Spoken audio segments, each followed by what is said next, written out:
Sorry, I forgot to unmute myself and plug in my speaker.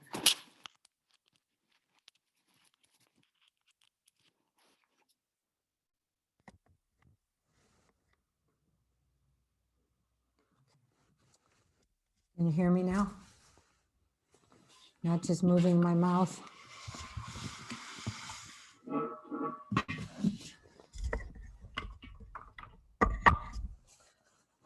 So recently I took a class in Taoist meditation. It was a workshop by a Taoist priest who also is a doctor of Chinese medicine. So he was talking about meditation in relation to the body to a large extent. One of the things that he said that really struck me, and a lot of his instructions were very similar to the instructions of Dogen Zenji and the Fukan Zazengi, which reminded me that the Chan meditation, just a second, I'll rename myself. Chan meditation came out of Taoism in China. And the thing that made me aware of it was I was noticing how similar what he was talking about was to the kind of meditation practice that we do. And of course, that's because Dogen went to China, and I learned a lot of what he ended up teaching from his teacher in China. So one of the main things that this Taoist priest was emphasizing was that meditation is about getting to know yourself. And he pointed to the fact that this is not the self that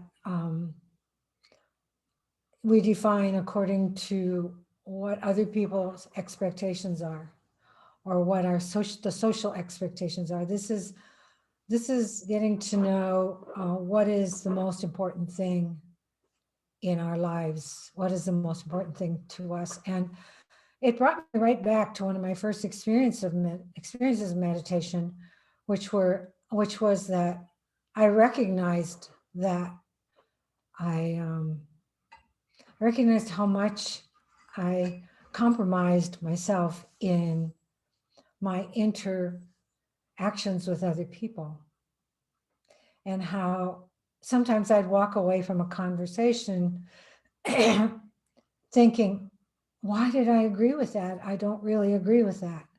Just agreeing because of the dynamics of my interaction with that person or those people. So when I sat down the one time after that kind of experience, I thought, oh, this is a great opportunity to get to know what is really important and what I really believe. And that was probably the strongest impetus for me continuing to do Zen meditation. I had done quite a bit of meditation before that. I started when I was about 15 in the Catholic Church, and I did some meditation taught in an Indian tradition with a teacher in Minneapolis, and finally landed at the Zen Center with Katagiri Roshi. And that was, for the first time, I saw what it was that I really, really wanted, or what it was that I really needed from a meditation practice. And that was to get in touch with the essence of what I am and what life is. In the Tibetan tradition, and I think in some other Buddhist traditions, there's a practice called metta. In Sanskrit, the word is Maitri.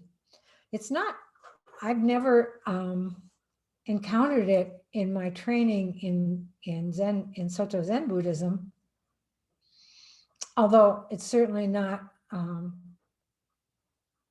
it's not something that would not be part of it, but it just isn't something that comes in Dogen's tradition particularly. And so I sort of picked it up from other places and have looked at a lot of different metta practices. And those of you who have practiced with me in various situations have encountered the Metta Sutra, the Sutra on Loving Kindness. And I was listening to a tape on compassion by Pema Chodron recently, and she talks about Maitri or Metta as being the basis for compassion. She also goes on to talk about mindful awareness and mindful awareness meditation. She talks about specifically, and also Tonglen. But in talking about Maitri, she says that her teacher, Chogyam Trungpa Rinpoche, said it was making friends with yourself. And I've always kind of noticed that in the Metta Sutras, and there's a lot of different versions and varieties of Metta Sutra, there seems to be quite a bit of emphasis on others. And I know that I've come across this kind of slogan in reading Tibetan teachings where it says self before others. And I was on a panel one time with Rinpoche, and we were the only Buddhists on the panel. The rest were Christian ministers. But anyway, one of the people in the audience asked him about loving kindness and said, isn't it important that we take care of ourselves first before we can help others? And interestingly, he didn't seem to understand the question, no matter how many times it was rephrased. So I think this idea of self before others is might be very common in Buddhist traditions. And of course, the purpose, I think, of emphasizing self before others is to help us recognize our self-centered ways and get outside of our own experience and our own perceived needs. But Chogyam Trungpa Rinpoche directly talked about becoming friends with yourself. And he said, this is what you do through your meditation practice, and this is the loving kindness practice. And of course, when you start sitting in meditation, most of us come to meditation because we're trying to clear our minds. Maybe we have some big event in our lives that has caused us distress or some kind of suffering, and we're looking for some kind of clarity. And it does clear our minds. The first time you sit down, you probably notice that it clears your mind. Sometimes what you see when you clear your mind is not necessarily what we would call peace or happiness or joy. If the water becomes still and you can see down to the bottom, sometimes you see, old tires and corpses and all kinds of junk. So that clear water doesn't necessarily give you the most beautiful view. And so Pema Chodron said one time after she meditated for a while, she went to her teacher, Chogyam Trungpa Rinpoche, and she said, yeah, you say this is making friends with yourself, but it doesn't seem very friendly to me. And and yet, Maitri, this making friends with yourself that we do when we sit down and meditate, and we sit down and be quiet and see, our strong points, but we also see a lot of our crap. It's not necessarily what we expect. And the kind of happiness that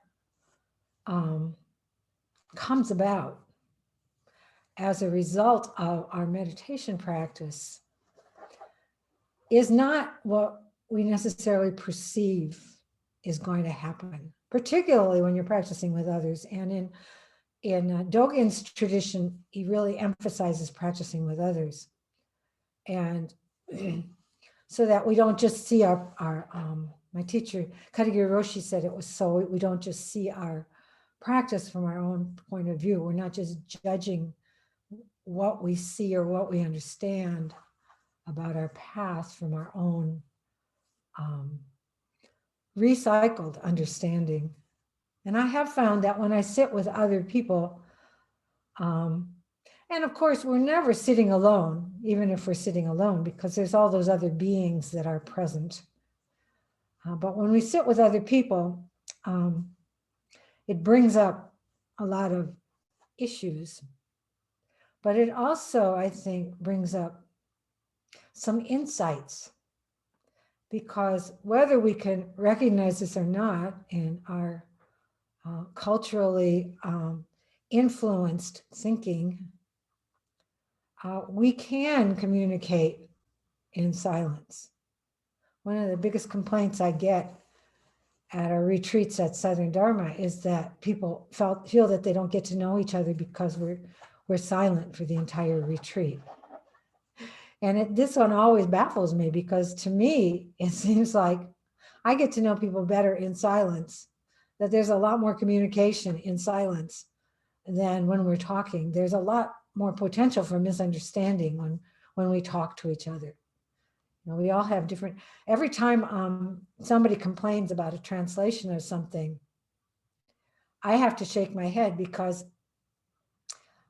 we can have 5 different people in the room and they all choose a different word to translate something, you know, and when you've got Chinese characters and you're translating them, there are all these different words, all the different nuances, but we all disagree about which is the best word, because what is the best word for someone else that elicits a particular understanding is a buzzword for me, or vice versa.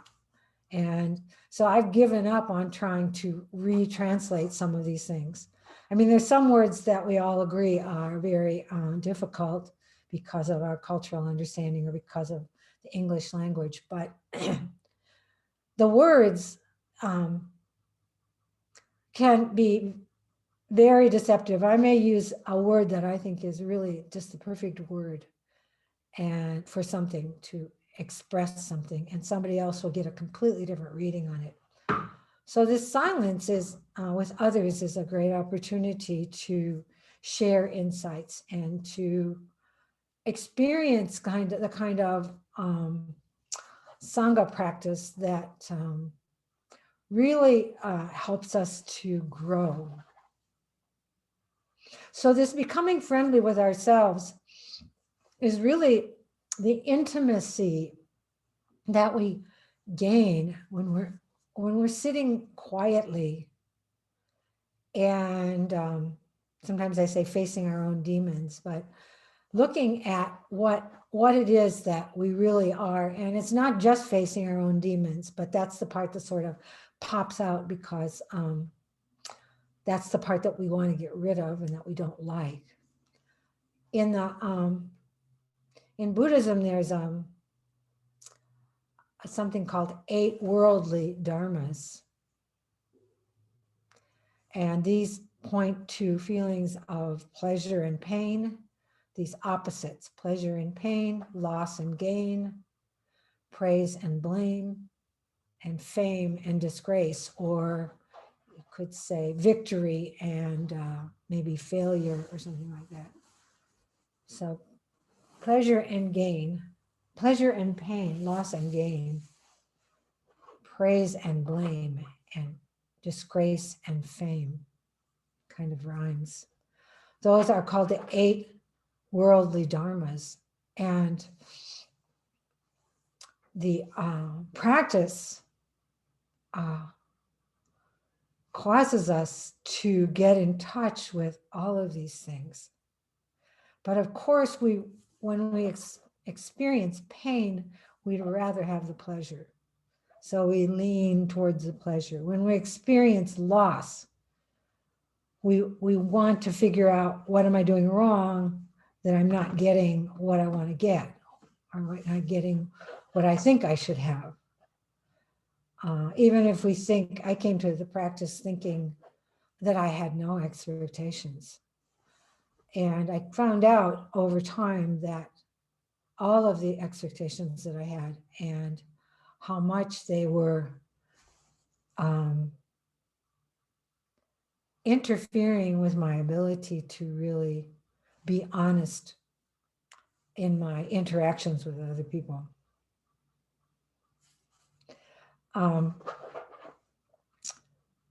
So praise and blame, when we're blamed, we easily cave when other people blame us for things. But when we're praised, we get puffed up pretty easily. And fame and disgrace, or victory, winning and losing, kind of. I had an experience one time when I had to give a talk at a sesshin at Southern Dharma, and I'd been studying something that I wanted to talk about. It was something that really awakened something in me. But the more I tried to talk about it, the more I tried to think about it, the more I studied it, the more difficult it seemed to be able to talk about it. I just didn't even know where I was going to start. And I'd been working on this talk for days, and it was finally coming time to give it. And I was just freaking out. But I was transcribing some lectures by Katagiri Roshi on this subject. And one of the things that he said is, we live by our own effort, but not only by our own effort, we're supported by all beings. And that was such a nice, delightful thing to come across. And I just kind of took a deep breath and relaxed and thought, yeah, I'm supported by all beings here, so I don't have to worry. And as soon as I relaxed, what I recognized is that I didn't want to go in that room, in that meditation hall, and come across as stupid. I wanted to have everyone think how great I was, because I said so many brilliant, deep things that were so inspiring. And I realized that was just a kind of grasping, grasping at fame, or grasping at praise. And I remember thinking, oh, wow, this is just another form of ego, just trying to get up there. And even if there's one person that gets one thing from what I said, that's great. That was enough, But we don't recognize, and this is one of the difficulties of trying to navigate life in such a way that we can find happiness. And one of the things the Metta Sutra points to is that all beings want happiness. That's what we're all seeking. But the way that we're seeking it, and the way Buddha pointed to this, the way that we're seeking it is by grasping. And as long as we're grasping at one particular kind of feeling, at particular ways of being, and not seeing the whole picture, we're never going to find any kind of, I don't call it happiness so much, I call it contentedness, or kind of being satisfied with what we have. There was a teacher at San Francisco Zen Center called Isan Dorsey. And Isan, he was a real character. But everybody loved him, because he was a real genuine person, but he was quite a character. And somebody told me that one time they had asked him, why do you meditate? Why do you sit and face the wall? And he said, because it keeps me honest. And I think that from the perspective of making friends with ourselves and all that we see in that process of mindful awareness meditation, which is simply sitting there and allowing yourself to watch your own movie, so to speak, allowing yourself to get to know who you are or what you are, which is really what I am is not something that is definable, because it's always changing and it's always dependent on the conditions of all other beings, seen and unseen, the conditions of particular ways in which people praise us or blame us. I had an interesting experience yesterday. I've been feeling pretty peaceful recently. And someone called me, someone that I know that I've had some difficulties with and also have a good relationship with, you know, kind of a mixed thing. Anyway, this person called me by mistake. She was trying to call somebody else whose name started with a T. And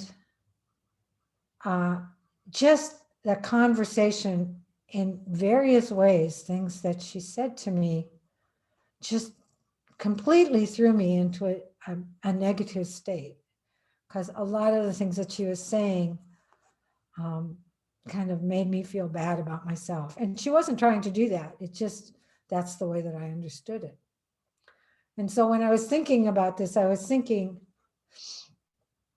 about how probably one of the most valuable things for me about meditation practice has been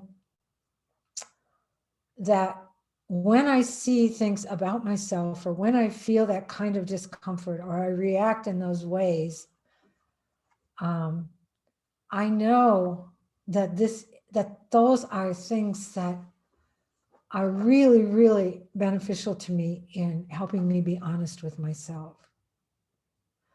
And, you know, it's very easy to go to that place. And at first I do, it's like, oh, you know, I'm such a jerk. I'm such a failure. Oh, you know, but to be able to recognize that and say, yeah, well, this is good. This is a good opportunity for me to see things about myself that I'd like to push aside, or that I'd like to not acknowledge. That's another one of the benefits of Sangha practice. You know, in Japan, they talk about Sangha practice as how Japanese people wash potatoes. They put them all in a bucket and put in a little bit of water and roll them all around, and the potatoes all wash each other. And when I first heard this image, I thought, wow, that's sure the way it is, because I was practicing with these people in Minnesota, and we were all practicing hard, and we were all there every day, and we were there for all the sessions, and we were there all day Saturday. And so we were always bumping up against each other. And I felt like from time to time, they kind of hit me in such a way that I'd recognize a big chunk of something that I wasn't paying attention to. And when I recognized it, you know, it started to drop away, because really all we have to do is recognize these things and be honest with ourselves about them. So there's getting to know ourselves is, I think it's kind of twofold. One is recognizing the things of being honest with ourselves, and recognizing and appreciating those things that we don't like pain and loss and blame and disgrace, or a sense of failure. Recognizing those things and not pretending that they're not present. And a Sangha can help us to do this very much so. Other people in our lives. Probably one of the hardest things to do is to live with other people. It can also be the most supportive thing, but there's so many things that show us how fixed we are in the ways we think when we're interacting with other people, particularly the longer we live with someone. the more we start to get into situations that help us recognize all those things that for all that time we actually weren't saying and weren't recognizing, and just hoping the other person would change in a certain way that would satisfy us. So that's one aspect of making friends with ourselves, is getting to know ourselves, is to through meditation and through our interactions with other people, particularly within this practice, so that we're going kind of back and forth between recognizing it on the cushion and bumping into these other potatoes, and going back to the cushion and recognizing it again, and all these, that kind of making friends with ourselves or getting to know ourselves is one aspect of Maitri. And the other aspect from my perspective is that we begin to see that everything is always changing. And of course, when we bump up against these things that we don't like, if we don't try to run away from them, which is in a way grasping, if we don't try to run away from pain, if we don't try to run away from loss or blame, and just squarely look at them, at those things, we can recognize that those things will change. Those things are impermanent, and those things really have no substance except the substance that we give to them. And that those things are also caused by conditions. And often the way that we talk to each other, the way that we understand the way someone has talked to us, comes from the way that those words or those ways of interacting have affected us as we've been growing up. And maybe the way that I often see myself reacting in the same way that my mother would react in certain situations, that we pick these things up without even realizing it. And so meditation, Buddha, Dharma, Sangha, meditation, the teachings, or the Dharma is also the experience of being present in the moment with all beings. All beings are called dharmas. And also it's the teachings, the things that point to the truth of life, which is just things as they are. And the Sangha, those people that we interact with, all these things that we interact with, all of these things can help us to get to know ourselves and help us to learn how to be honest and become friends with ourselves. So this question of where does happiness lie? First thing we have to do is understand what real happiness is. And we tend to see happiness as a feel-good kind of experience. And there is, of course, happiness in that. But even that kind of happiness is temporary. So we can do things that cause us to feel good, but it is going to be temporary and it is going to go away. And then we're going to be left back with the pain or the uncomfortableness.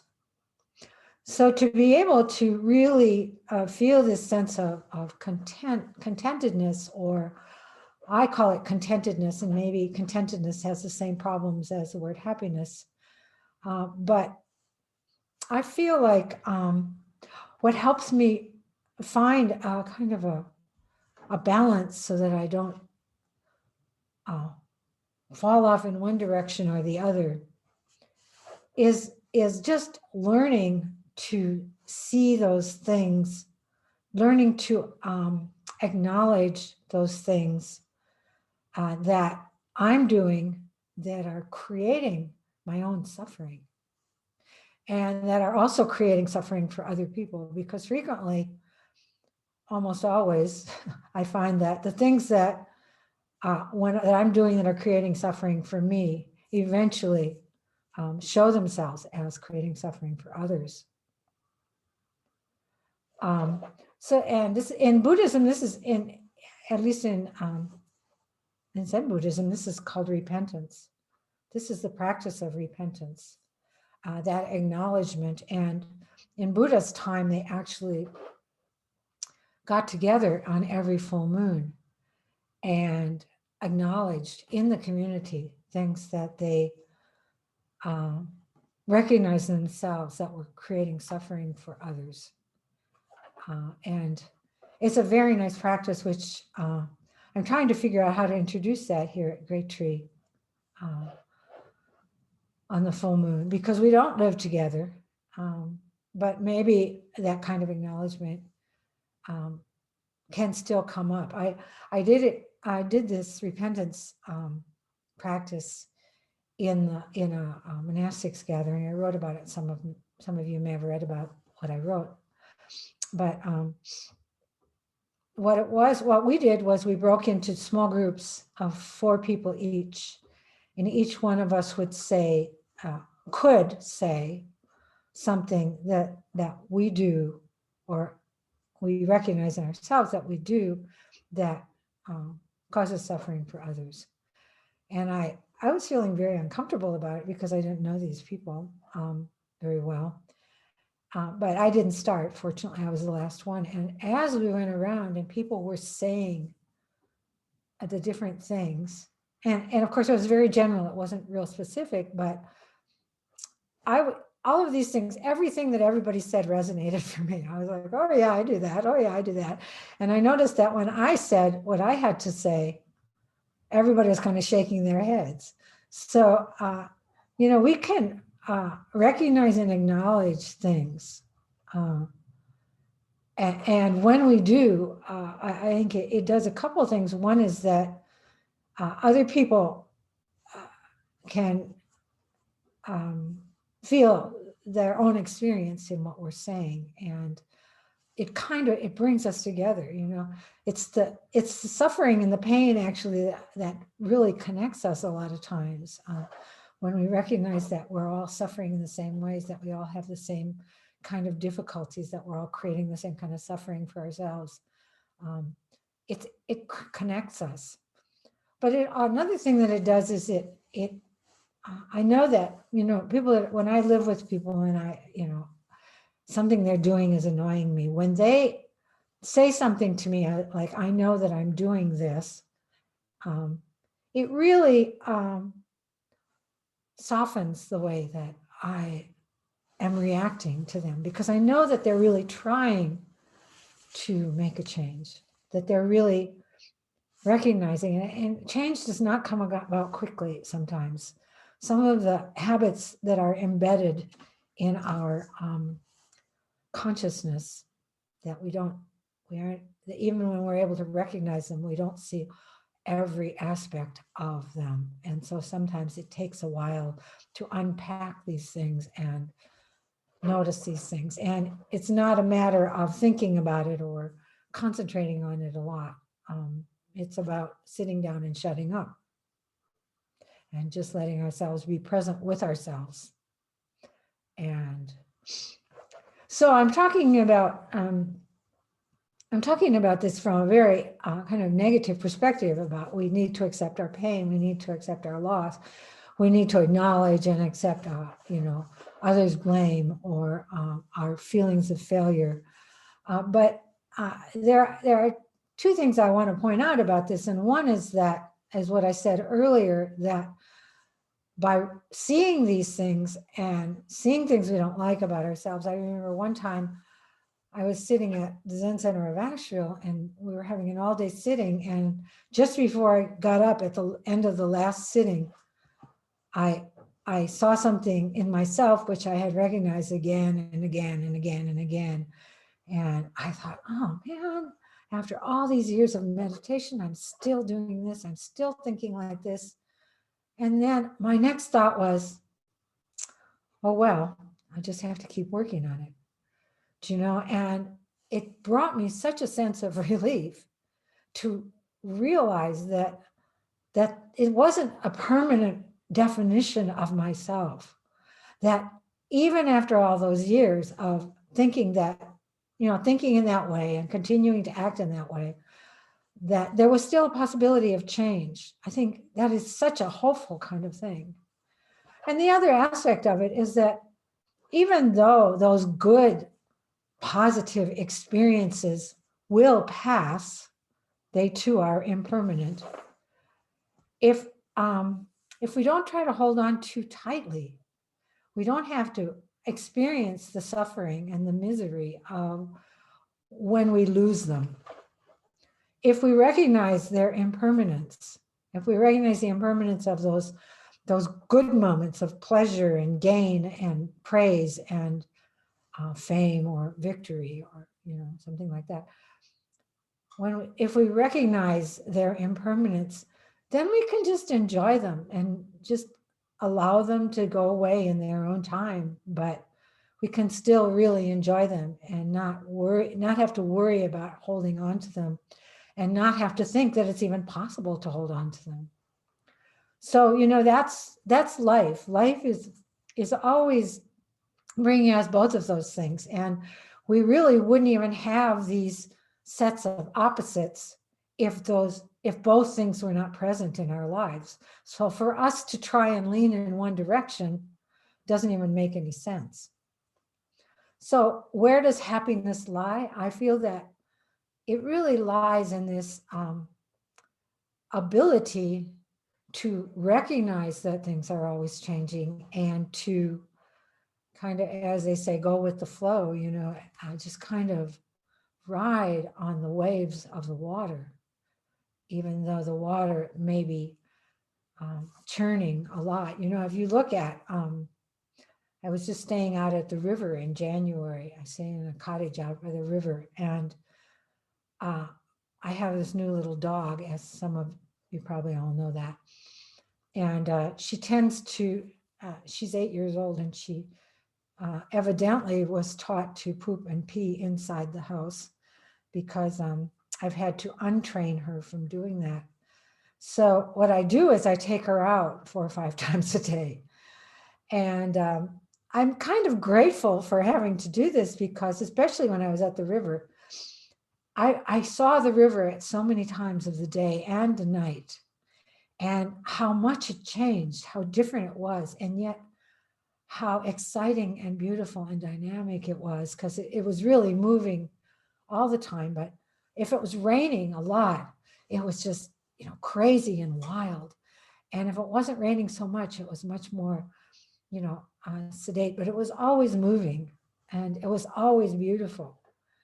And, but even here, I don't have the river to watch when I go out, but when I go out at night, I think, oh, it's clear tonight, or, oh, it's overcast, here's what's going to happen, and just to have to go outside is a really, it's so easy to get stuck inside with all the things we can do inside.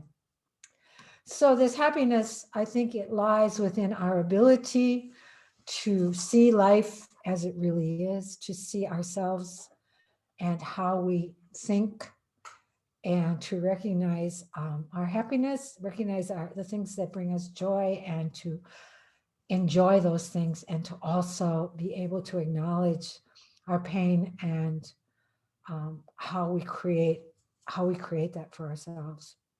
So that's all I have to say. Do you have anything you want to say?